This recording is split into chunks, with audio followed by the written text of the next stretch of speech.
Painting watercolor flowers is one of my favorite things to paint, and today I'm going to share a secret tip with you on how simple it can actually be to paint this beautiful hydrangea flower. And trust me, I think you'll be surprised. For my supplies, I have watercolor paper, water, and of course, watercolor paints. I just barely did a very small practice piece of this to test out some colors and techniques on, so I've already got the colors I'll be using on my tray, but don't worry, we'll go over those together in just a minute. For my brushes today, I'll be using my own specially designed Liesl craftamo brushes that will soon be available for purchase. The sizes I'm using today are a 1/4 inch angle brush, and this one is the star brush for painting this particular piece. I'm really excited to share my love of the angle brush with you today. Then I've got a number 3 round and a thin number 1 rigger. Now, if you're interested in being notified when these brushes are available for purchase, I have a link in the description of this video, along with the links and information to any of the other products you see me using today. These brushes are only going to be available for a limited time, so this is going to help make sure that you're aware when they are ready. So if you click on the link in the description, it will take you to my Craftamo brush product page. Just look for and click on the orange Notify Me When Available button. Now, this is my quick, rough draft of this piece we'll be doing today. I was just testing out colors and techniques, but this is going to give you an idea of what we're going to be painting here today.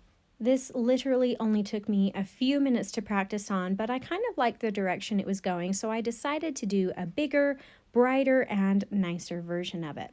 Now, this piece can actually be painted without any sort of outline sketch at all, especially if you're someone who doesn't like to have penciled outlines showing in the end.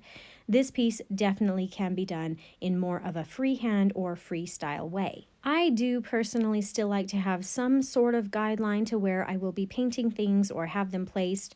I find I'm usually more pleased with the overall composition in the end if I sort of make a plan at the beginning. So let me quickly show you what I've got going on here with my very simple outline. I've decided to paint 2 main flower bundles, so I've just got basically 2 large lumpy circles where I want these to go. I haven't drawn any of the little flower details or anything within the circle, it's just the basic outline shape. Then stemming out from behind these main flower circles, I've drawn in a handful of leaves that surround them. Nothing too crazy about these, just a very normal leaf shape with a center vein line down the middle. I've also thrown in here a little stem or branch in the background that the flowers may be stemming out from or are connected to. This is such a simple little sketch. I didn't create an outline for this particular piece to be put on my Etsy shop, but if that is something you're interested in, just let me know and I can make one. All right, now at this point you will usually see me taping my paper down, but I'm not actually going to do that today. The technique I use to create these little flowers are easier to paint if you can turn your paper as you go. All right, I'm just going to quickly freshen up my paint colors here and we can get started. So first I'm going to mix a red-violet color at the top by mixing some Dioxazine purple and Quinacridone rose together. Then I'll have some pure purple here in the middle. You can use whatever color you have or like. Mine is just some Dioxazine purple. Then here at the bottom, I'll mix some Dioxazine purple with some ultramarine blue for a blue-violet color. And lastly, we'll have some pure ultramarine blue. Okay, now let's learn how to paint the individual flowers that make up the larger hydrangea bundle. You can really use any color or mixture of colors you want here, but I'll start with some of the red-violet. Then all you have to do to paint these little flowers is hold the brush sort of like it feels like it's upside down, with the larger point touching basically where the middle or the very center of the flower is going to be. Then you just press down and pull the brush straight out, creating almost a square-shaped petal. Now you can create some of these thin or more skinny, but for this particular flower, we really want them to be full or nice and plump. You'll make 4 of these petals to finish off one flower, and you'll notice that I am turning and rotating my paper as I go, so I can basically keep my hand and arm in approximately the same position and just make the same painting movement or stroke each and every time for every petal and flower. If you need to, please feel free to practice just making this stroke over and over again on a scrap piece of paper until you've got the hang of it. And then you can move on to the final piece. And don't be worried if it does take a little bit of practice to get the hang of. I believe in you and I think you can do it. And in the end, the practice is worth it because it really is fun, quick, and easy to do when you've got it down. Now, at this point, you're going to continue on with that same technique over and over again, creating enough flowers to cover the entire space. Now, a couple of things to keep in mind as you're doing this. Try to paint these flowers as close together as you possibly can, so they're almost touching or even overlapping each other a little bit. The more you have and the closer together they are, the more full and realistic your flower is going to look. And a little later on, when we get to more of the details and finishing touches of this piece, you will be glad you did, and I will explain why in just a little bit. You'll also notice that I am using a variety and mixture of all of the colors. Even on the same little flower, I have some different colors going on. Now, this, of course, is optional. You can literally paint this in any way you want, and if it's easier for you, you can even paint the entire hydrangea one color only. Now, as I have often said, I am just your guide to help create inspiration for you and give you tips, but you are the artist for your own work, and you have the power and freedom to paint this any way you like. Now, I am sort of choosing to have more of the lighter purple colors up on this top left side, and then as I move down to the center of the flower, I'll get more into some of the medium and dark purples. Then as I get to the bottom right area of the flower, I'll paint some of them the darkest and most concentrated paints. This just creates some interest and variety to your painting, as well as dimension, which will make it look more realistic and 3D. Something else I'll point out, if you ever paint a petal too dark or it's standing out too much where it is for the space, take your paper towel and dab off some of that color to lighten it up just a little bit. And at this point, you're going to just continue painting the hydrangea until it's full of these little flowers. Also, if you're finding this tutorial helpful and enjoyable, make sure you subscribe so you don't miss out on any new and upcoming tutorials that I put out every single week.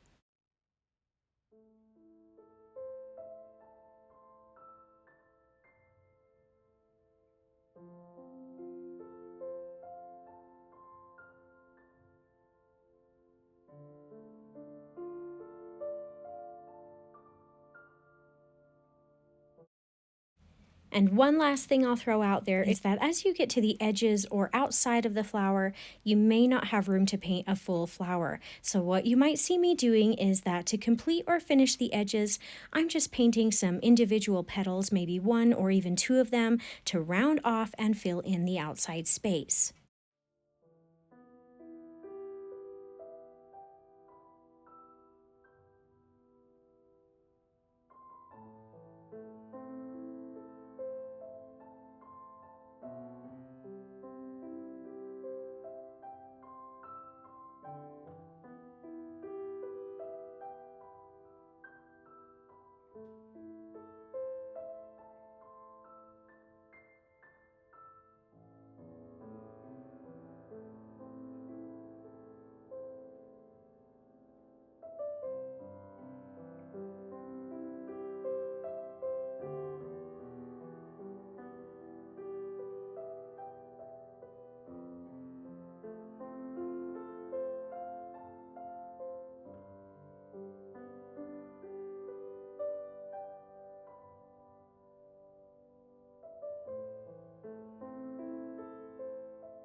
All right, well done. This first hydrangea flower is all done. Now it's time to move on to the next, and we'll be painting this in the exact same way as the first. This time though, to change things up just a little bit, I'm actually going to paint the lighter side of the flower on the upper right side and then gradually move down to the darker colors on the bottom left. This way, my two flowers won't look exactly the same, and it will add more interest to the painting. I really enjoy painting with an angle brush on occasion. I have found that some of the most simple and quick leaves and flowers I paint are with an angle brush. I have several great paintings on my channel that feature the angle brush if you'd like to try some more out with it. I have some links for these videos in the description below if you're interested in looking into any of them further.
You know, I actually don't see hydrangeas very often. They don't really grow well where I live. The reference pictures I'm using for this I took while I was on a vacation alongside the Oregon coast. In fact, I took these pictures several years ago and am finally getting around to painting them.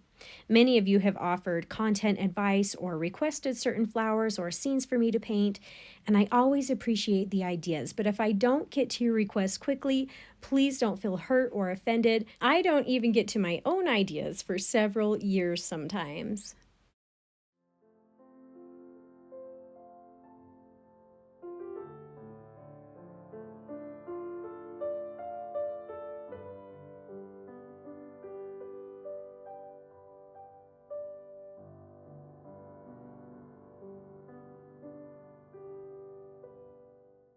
All right, well done. The main portion of this painting is now finished. But before we add in the details to these flowers that really make them pop, let's let that finish drying completely. While we wait though, let's freshen up some of our green colors and paint in the leaves. So here at the bottom, I've got some yellow green by mixing together some Gamboge and sap green. Then I'll have some pure sap green, some Hooker's green with maybe just a touch of ivory black added in to make it a shade darker. And lastly, some Hooker's green mixed with a little bit of ultramarine blue for a lovely blue-green. Again, feel free to use whatever colors you have on hand. I'm just trying to have a good variety. Now, I'm going to go ahead and use this same angle brush to paint the leaves in as well. But because you do need to have good control of how to turn the brush to get wider or thinner lines, if it's easier for you, feel free to pull out a medium or large size round brush for this instead. Now, if you'd like to keep things simple, you can paint the leaves a solid color, or you can paint them using a mixture of different greens. This leaf here, I have started with some lighter greens, and you'll be able to see that when I'm painting the wider areas of the leaf, I'll have my brush turn to the wide and thicker side of the bristles. And then when I get up to the tip of the leaf, I'll turn or rotate the brush to the thin side to paint in the thinner, smaller spaces. Then on the second half of the leaf, I'll start adding in some darker mixtures of colors, and you'll see that I'm painting around any flower petals that may be in the way here. If the light side and dark side blend a little bit together, that's okay, and it's also okay if the paint has become more dry and it's creating more of a hard line in between the two halves. That's actually why I chose to paint along the halfway mark, so if I get a hard line in there, it actually creates the look of a center vein line. I'll go ahead and paint in all of the leaves using a variety of colors so they all look slightly unique compared to the ones they're right next to.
Now to make it a little easier, I'm actually going to switch over to my number 3 round really quick to paint the leaves in the smaller spaces in between the two flower heads.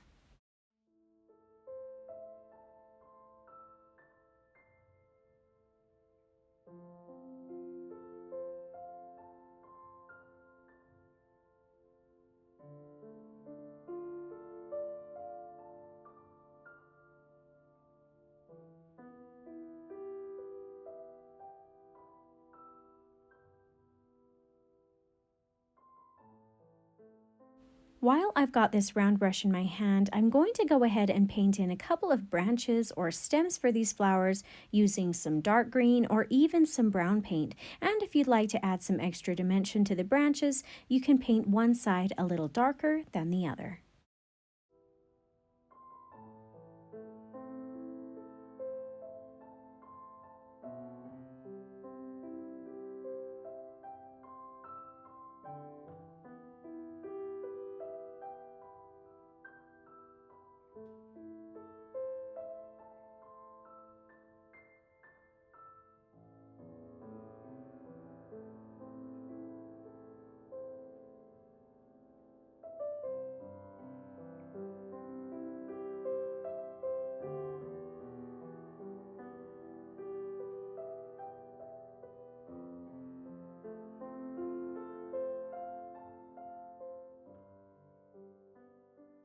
All right, switching over to the number 1 rigger brush now, I'll take some green paint and add in some thin vein lines onto the leaves. I'll start with the center line going down the middle, and then I'll add some off to each side of that center line. Now try not to paint these too dark though. We want to see a hint of it without it taking over or becoming the focus of the picture.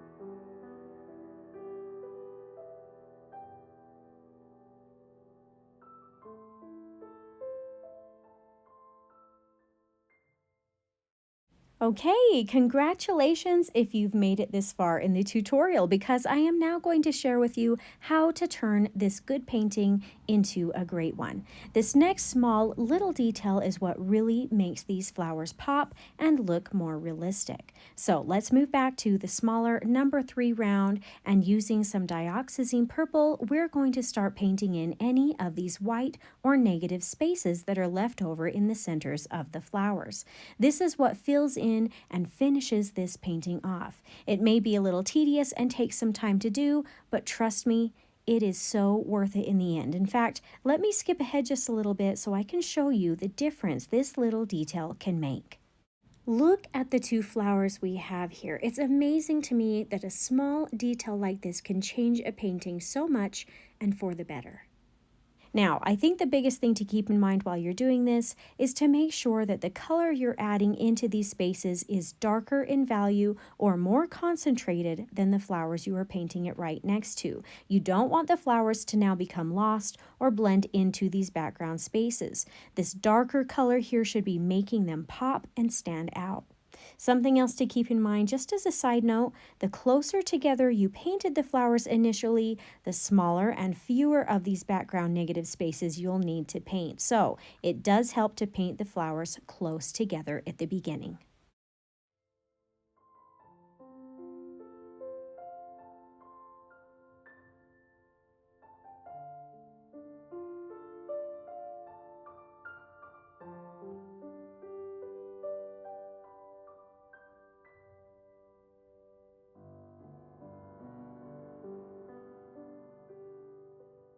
All right, at this point you could call this painting done, but if you'd like to take it one step further, I do have one more small detail you can add in. So take a small amount of purple color and paint in just a circle, a dot of color, or even just an O shape at the centers of the open flowers to represent the stamen or the middle area of the flower.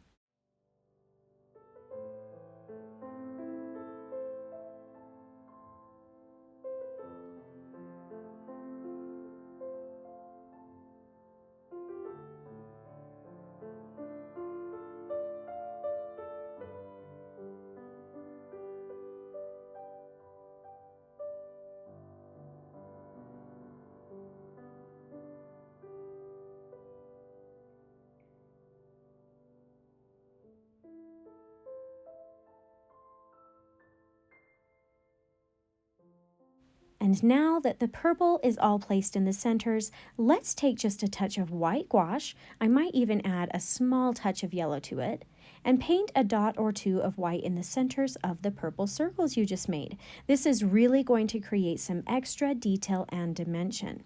Now, you probably could skip the purple circle and just do the white gouache center alone. The reason I did the hint of purple is because it almost creates a little shadow mark around the white we are now adding. But the choice is up to you. I mean, heck, if you don't want to add the white gouache, you could even just have the dark purple center and leave it as that if you'd rather.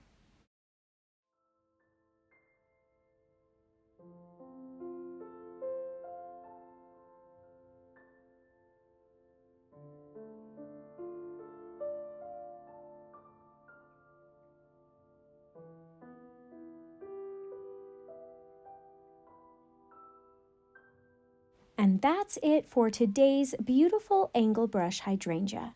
See, now I told you it was easier than it looked. Thank you so much for taking the time to watch today. I hope you had some fun and maybe even learned something new. If you did enjoy this tutorial, please consider subscribing to my channel so I can continue to help you discover your artistic side.